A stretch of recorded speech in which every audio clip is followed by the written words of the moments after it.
Portugal já escolheu. Um novo ciclo político começa agora. O que vem depois das eleições? Aceda à informação que não cabe numa manchete. Assine hoje, com até 55% de desconto, e habilite-se a ganhar um dos 10 cartões oferta FNAC que temos para oferecer. Tudo em observador.pt. Faro.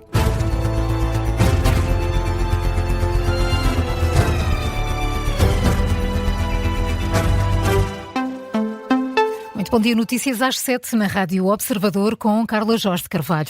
A Proteção Civil garante que não houve ocorrências significativas durante a madrugada. As autoridades continuam ainda assim atentas, sobretudo à situação em Coimbra e na Grande Lisboa. Começamos em Coimbra. A Presidente da Câmara Municipal alerta para a possibilidade de cheias centenárias. Avisa que podem ter de ser retiradas de casa 9.000 pessoas, caso se confirmem as piores previsões. Ontem à noite, Ana Abrunhosa alertou para o risco de inundações na Baixa da cidade, que continua sob alerta. As escolas e a universidade estão hoje fechadas. Contactada pela Rádio Observador, fonte oficial da Proteção Civil garante que esta madrugada não houve ocorrências de destaque a nível nacional e com particular atenção para Coimbra. É para lá que vamos agora em direto ao encontro do repórter Luís Soares. Bom dia, Luís. Apesar de continuar a chover, para já está tudo normal na Baixa da cidade. Bom dia, Carla. Continua a chover e neste momento cai um enorme aguaceiro aqui sobre a cidade de Coimbra. De resto tem sido assim ao longo de toda a noite. Há alguma chuva que vai caindo, depois para, depois volta a cair, mas sempre aqui num regime de aguaceiros, aqueles pingos grossos que molham muito e que de facto se sente muito quando cai este aguaceiro. O certo é que o Mondego continua, pelo menos aqui na Baixa, dentro das margens, continua a correr robusto, mas está dentro das margens e aqui na Baixa de Coimbra, junto à estação Velha, que é uma das zonas possivelmente inundáveis, para já está tudo normal, o trânsito circula com normalidade junto aqui ao Mondego. O receio é que por volta das 3 da tarde, que será a hora do pico, estas zonas mais junto ao rio e também as zonas junto a ribeiras possam ser inundadas, sobretudo porque também continua a chover junto da barragem da Aguieira. Pode eventualmente acontecer que a barragem possa ter que continuar a debitar muita água e assim, desta forma, o Mondego tenha que receber mais água da barragem e, juntamente com a água da chuva, possa depois aumentar a cota na ponta sul e a água depois bater na ponta e voltar para trás e acabar por causar essa cheia aqui na Baixa de Coimbra. Por isso mesmo, ontem mesmo à noite, Ana Abrunhosa, a Presidente da Câmara de Coimbra, deixava um apelo às pessoas, sobretudo em zonas junto a ribeiras, para que recolhessem alguns pertences, porque só depois das 8 da manhã é que haverá essa avaliação sobre se é ou não necessário retirar pessoas. O que pedimos às pessoas é que hoje ponham a salvo animais, os seus bens. A probabilidade de amanhã às 8, 9 horas nós termos os nossos presidentes junta, que têm feito um trabalho extraordinário, estarem a avisar as pessoas que devem sair de casa, a GNR, a PSP. Portanto, o que pedimos às pessoas é que estejam atentas às comunicações que nós vamos enviar da Proteção Civil e das autoridades, vão receber nos telemóveis, mas, por favor, aceitem e sigam as orientações das autoridades. O apelo deixado por Ana Abrunhosa ontem à noite na conferência de imprensa em que foi feito o ponto de situação relativamente àquilo que se vai passando em Coimbra, com essa garantia de que a situação está em constante monitorização, nomeadamente também no que diz respeito ao dique de Coimbra. O certo é que ao longo da manhã vão continuar a existir reuniões e pontos de situação para perceber se de facto é ou não necessário retirar pessoas, sobretudo de zonas junto a ribeiras, e essa avaliação será feita apenas durante a manhã. Vamos ter que aguardar para perceber exatamente se as autoridades decidem ou não retirar essas cerca de 9.000 pessoas de casa. Luís Soares, não faltará muito para que essa decisão seja ou não tomada. Vamos continuar a contar contigo também para nos ires dando conta do que se passa em Coimbra. É uma das zonas mais afetadas pelo mau tempo nesta altura. As cheias já obrigaram à retirada de cerca de 3.500 pessoas no distrito. A Câmara Municipal de Coimbra garante que está preparada para retirar mais 9.000. Atenções viradas também para a Grande Lisboa, como já dissemos. A Proteção Civil alerta para a possibilidade de cheias urbanas por causa da chuva intensa. Foi assim a madrugada em Lisboa e em Setúbal, as zonas que mais preocupam as autoridades por causa da possibilidade de subida dos caudais dos rios Tejo e Sado. Nas próximas horas vai continuar a chover e por isso há o risco de inundações, como alerta o Comandante Nacional da Proteção Civil, Mário Silvestre. Os efeitos expectáveis são cheias em cursos de água. Neste momento, com o fenómeno previsto para a zona da Grande Lisboa e Península de Setúbal, o impacto será sobretudo de cheias rápidas e, portanto, a precipitação poderá causar cheias rápidas e o comportamento, todos nós já sabemos, com inundação, por exemplo, de garagens e outros espaços que fiquem abaixo da conta. Mário Silvestre alerta ainda para a possibilidade da ocorrência de deslizamentos de terras, pede à população para que se mantenha vigilante. Todos os distritos do continente estão hoje sob aviso amarelo do Instituto Português do Mar e da Atmosfera para chuva, vento e queda de neve. A situação deve melhorar amanhã. A chuva vai dar tréguas. O IPMA prevê o regresso do sol. E Carla, há também muitas dificuldades nos transportes. Os comboios de longo curso na linha ferroviária do Norte, entre o Porto e Lisboa, foram suspensos por razões de segurança e não há previsões para a retoma da circulação. Também por causa do agravamento do estado do tempo, é o que informa a CP numa publicação nas redes sociais. Ontem à noite a CP disse que previa retomar hoje parcialmente 8 comboios de longo curso. Entretanto, por causa do agravamento das condições, suspendeu completamente a circulação. A ligação fluvial da Transtejo entre as estações do Seixal e do Cais do Sodré também está interrompida esta manhã, pelas mesmas razões. A nível nacional há muitas dificuldades nos transportes, sobretudo devido ao corte da A1, depois do abatimento de um troço em Coimbra, na zona do Rio Mondego. E por isso há empresas a anunciar medidas. Por exemplo, a TAP está a reforçar voos Lisboa-Porto por causa precisamente do corte da Autostrada do Norte. Sim, estão previstos mais 7 voos da transportadora aérea portuguesa por semana e o aumento da capacidade em alguns horários. Já nos autocarros, a Rede Expresso esclarece que as viagens entre Lisboa e o Porto estão garantidas por vias alternativas, ou seja, apesar do corte da A1. O Presidente da República avisa que a reconstrução do país, depois das sucessivas tempestades, vai demorar muito tempo e pode voltar a colocar Portugal no vermelho. Com a possibilidade do regresso aos déficits, Marcelo Rebelo de Sousa alerta para os custos elevados da recuperação do país, diz que vai ser longa e difícil para as autarquias. As tais infraestruturas importantes para a circulação, as pontes que caíram,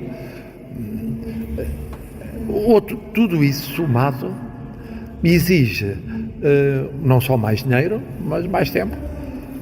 Vai ser, como eu dizia ontem, praticamente a vida de muitos autarcas e uma parte importante da vida do Governo nos próximos 3 anos ou 4. Marcelo Rebelo de Sousa está satisfeito com o anúncio do Primeiro-Ministro de elaborar um plano de recuperação e resiliência exclusivamente para esta situação. Diz que todos os dias estão a ser conhecidas novas dificuldades, por isso elogia a iniciativa, mas deixa também um aviso aos ministérios. E bem, foi pedido, porque isto é uma questão interministerial, quer dizer, cobre todos os setores. Não é só a administração interna, é a economia, é finanças, é assuntos sociais, é a participação da defesa nacional, é consequências no domínio educativo. Tudo isso passa por vários ministérios. E o Primeiro-Ministro, permanentemente, e a presença do Conselho de Ministros, a fazer uma coordenação relativamente e a pedir aos vários ministérios dê-me elementos para um programa que possa cobrir tudo. Declarações do Presidente da República aos jornalistas ontem em Lisboa. Marcelo Rebelo de Sousa confirma também que pretende regressar ao terreno este fim de semana. Está a aguardar pelas próximas horas para decidir a que localidades se vai deslocar. Pedro Passos Coelho critica a resposta do Estado às tempestades, mas recusa dar conselhos a quem não os pede. É a segunda intervenção pública do antigo Primeiro-Ministro esta semana. Pedro Passos Coelho volta a falar, desta vez sobre as tempestades e da resposta do Governo. Considera que depois da fase crítica vai haver um momento em que a organização do Estado deve ser avaliada.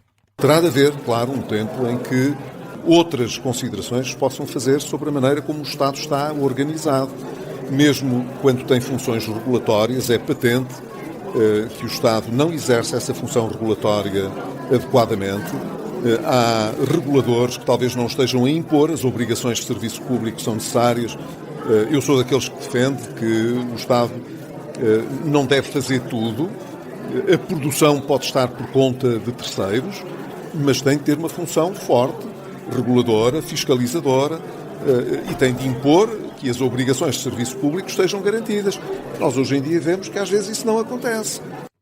Pedro Passos Coelho, à margem da apresentação de um livro, o antigo primeiro-ministro considera que algumas vezes os privados não cumprem as funções que lhes são confiadas pelo Estado em momentos importantes e decisivos para a vida das pessoas. Este é o tema do Explicador desta manhã. É o nosso convidado Rui Moreira, ex-presidente da Câmara do Porto e signatário de um manifesto que defende a descentralização. É para ouvir, como sempre, depois do Jornal das 9. O Ministério Público abriu um novo inquérito sobre a casa de Luís Montenegro em Espinho. As autoridades suspeitam de fraude fiscal. Em causa está uma possível discrepância entre os custos da construção e o que foi declarado. De acordo com o Semanário Expresso, o Departamento de Investigação e Ação Penal abriu um novo inquérito de crime à moradia de Montenegro. Em janeiro deste ano já ouviu 2 dos empreiteiros envolvidos na obra. Recorde-se que já tinha havido um primeiro inquérito sobre a casa do Primeiro-Ministro. Havia suspeitas de que Montenegro tinha obtido benefícios fiscais indevidos, mas o processo foi arquivado em dezembro de 2024. De acordo com o Expresso, o novo inquérito agora aberto está a partir de outro ângulo que tem a ver com a própria construção do imóvel. E depois dos pedidos de demissão nos principais conselhos de administração hospitalar no país, o Governo nomeou uma gestora sem experiência para o Amadora Sintra e um militante do PSD para o Hospital São José. Nomeou Miguel Paiva para presidir a Unidade Local de Saúde São José. Antes estava à frente da Unidade Local de Saúde de Entre Douro e Voga. Miguel Paiva tem fortes ligações ao PSD, foi presidente da Conselhia Social Democrata de Vila do Conde e liderou nas últimas eleições autárquicas a candidatura da AD à Assembleia Municipal da mesma autarquia do Distrito do Porto. De acordo com o que o Observador apurou, a nomeação de Miguel Paiva terá sido uma escolha conjunta do Primeiro-Ministro e do Diretor Executivo do SNS, ambos com uma estreita ligação às estruturas do PSD na região norte. Já a escolha do Governo para a liderança do Conselho de Administração do Amadora Sintra é Sandra Cavaca, até agora presidente dos Serviços Partilhados do Ministério da Saúde. Tem uma carreira ligada à área administrativa da saúde, mas não tem qualquer experiência operacional em contexto hospitalar. Ao que apurou o Observador, Sandra Cavaca foi uma escolha de recurso do Governo, mas é uma mulher que tem a confiança da Ministra da Saúde. As 2 nomeações foram decididas ontem em Conselho de Ministros.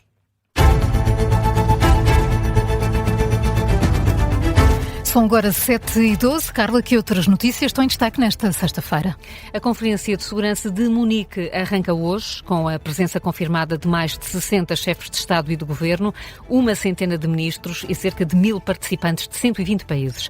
O presidente da Ucrânia, Volodymyr Zelensky, vai estar presente também nesta conferência, em que Portugal é representado pelo Ministro dos Negócios Estrangeiros, Paulo Rangel. O Benfica joga hoje nos Açores, frente ao Santa Clara, no jogo que abre a jornada 22 do campeonato. Os encarnados tentam aproximar-se dos rivais. Estão a 7 pontos do líder, o Futebol Clube do Porto, e a 3 do bicampeão, o Sporting. O jogo está marcado para as 6h30 da tarde. Vai ter relato e comentários em direto aqui na Rádio Observador. O artista Vils vai fazer o retrato oficial de Marcelo Rebelo de Sousa na presidência. O chefe de Estado está a terminar o mandato, já sabemos. Como é habitual, vai deixar uma obra no Museu da Presidência e Marcelo decidiu romper com a tradição mais clássica dos retratos institucionais e escolhe Vils. Que faz coisas espetaculares. Muito ansiosa por ver. Vamos ter um retrato com latas de Coca-Cola. Não, ou numa parede. Muito curiosa. E quando é que podemos ver o resultado? A apresentação, sim, vai estar marcada para 3 de março. É muito pouco antes. A tomada de posse é a 9 de março, são uns dias antes. O resultado está em sigilo absoluto. Aliás, há declarações de Marcelo ao Expresso que diz apenas isto: a obra está pronta, não é um retrato, é uma coisa assim. Portanto, sim, reticências, muitas reticências. Talvez venha aí, portanto, um retrato diferente é com certeza, não é? Claro, também não será o primeiro. Não será o primeiro. Quem se recorda sabe que Mário Soares escolheu Júlio Pomar e o retrato criou imensa polémica. A seguir, Sampaio com Paulo Rego. E agora Vils, vamos ver. Dia muito 3 de curiosa, março. sim.